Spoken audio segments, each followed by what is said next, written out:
नमस्कार। आज आसंतु इतिहास एक एमिति पृष्ठा उल्टाइबा जहा बोधुए आम आखिरु लुचि जाइछि। आमे कथा हेबा भारतर स्वाधीनता संग्रामर एक एमिति अध्याय विषय जहाकू इतिहास बोधुए भूली जाइछि। सेटा हेउछि 1817 रो पाइक विद्रोह। हठात जदि केही पचारे भारतर प्रथम स्वाधीनता संग्राम कौन थिला, आम समस्तंक मुंडकू गोटिए ही उत्तर आसिबो नहे कि 1857 रो सिपाही विद्रोह। किंतु कथाटा कौन सतरे सेति थी? कथा हेउछि 1857 रो प्राय 40 वर्ष आगरु ओडिशार एई माटीरे एक एमिति विद्रोहर निया जड़िथिला जहा इंग्रेज शासनर मूलदुआकू धोलाई देइथिला। एहा थिला पाइक मानकर संग्राम। आउ अनेक इतिहासकार एहाकू ही भारतर प्रकृत प्रथम स्वाधीनता संग्राम बोली कहंती। तो एही विद्रोह कथा जानिबा आगुरु गोटे प्रश्न मनकू आसे, एही जो पाइक मानक कथा आमे कहूचु सेमाने प्रकृतरे किए थिले? इंग्रेज माने आसीबा पूर्वरु सेमानंकर दुनियाटा केमिति थिला? देखंतु, पाइक माने केवल सैनिक नथिले, सेमाने थिले एक प्रकार योद्धा कृषक। माने जेतेबेले राज्यकू सुरक्षा दरकार सेमाने खंडा धरी छिड़ा होथिले आउ शांति समयरे सेही हातरे लंगळ धरी चाष करुथिले। एहा ही थिला सेमानंक जीवन। आउ सेमानंकर समाजरे स्थान भी थिला बहुत उपरे। राजांकठू सेवा बदलरे मिलुथिला निष्खर जमी। गाँर आईन श्रृंखला दायित्व भी सेमानंकर। सेतेबेले टंका पैसार एते चलन नथिला, तेणु कौड़ीरे कारोबार चालुथिला। सबुकिछि ठीकठाक चलीथिला। किंतु कुहंती ना भल समय बेसी दिन रहेनी। आउ सेया ही हेला। 1803 रे गोटे बड़ परिवर्तन आसिला। British East India Company Odisha दखल कला आउ पाइक मानंकर हजार हजार वर्षर पुराना दुनियाटा गोटिए झटकारे उल्टोपाल्ट होईगला।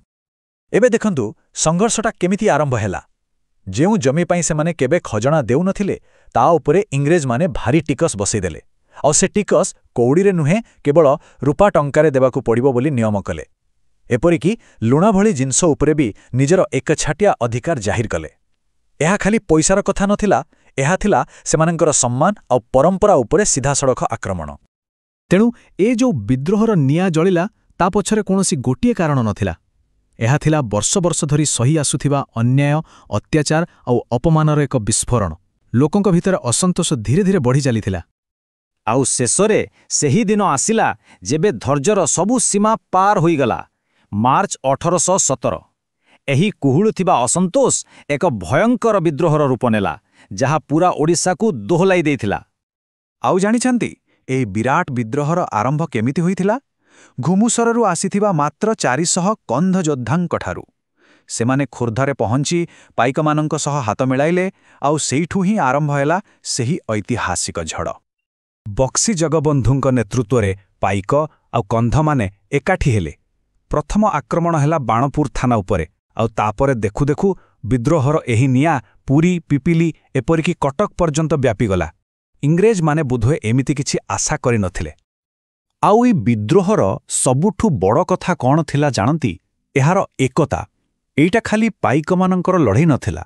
राजांकठरू आरंभ करी साधारण चासी, जमीदार, आदिवासी समस्ते एकाठी होई इंग्रेजंकर विरुद्धरे छिड़ा होइथिले।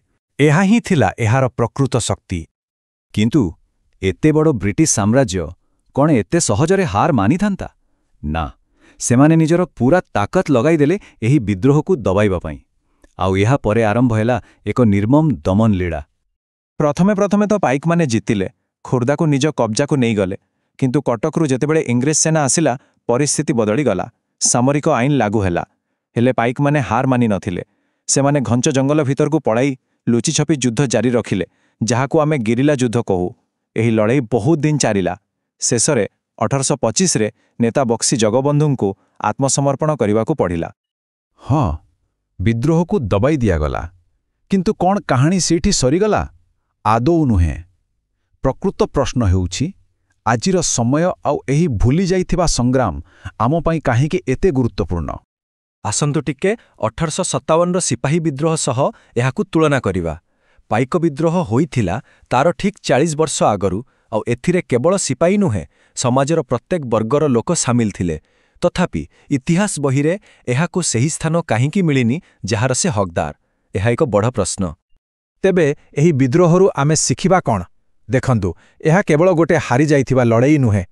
एहा थिला ब्रिटिश शासन विरुद्धरे प्रथम संगठित सशस्त्र प्रतिवाद मध्यरु गोटिए। ଏହା ଦେଖାଇଦେଲା ଯେ ଯଦି ସମସ୍ତେ ଏକାଠି ହୋଇଯିବେ ତେବେ କେତେ ବଡ଼ ଶକ୍ତିକୁ ବି ଚ୍ୟାଲେଞ୍ଜ କରାଯାଇପାରେ ଆଉ ଏହି ବିଦ୍ରୋହରୁ ହିଁ ପରବର୍ତ୍ତୀ ସ୍ୱାଧୀନତା ସଂଗ୍ରାମୀମାନେ ପ୍ରେରଣା ପାଇଥିଲେ। ଆଉ ଶେଷରେ ଏହି ପ୍ରଶ୍ନଟି ଆମ ସମସ୍ତଙ୍କ ପାଇଁ, ଇତିହାସ କିଏ ଲେଖେ? କାହାର କାହାଣୀକୁ ମନେ ରଖାଯାଏ ଆଉ କାହାକୁ ପୃଷ୍ଠା ତଳେ ଚାପି ଦିଆଯାଏ? ପାଇକା ବିଦ୍ରୋହ ଆମକୁ ବାଧ୍ୟ କରେ ଏ ବିଷୟରେ ଟିକେ ଗଭୀର ଭାବରେ ଚିନ୍ତା କରିବା ପାଇଁ।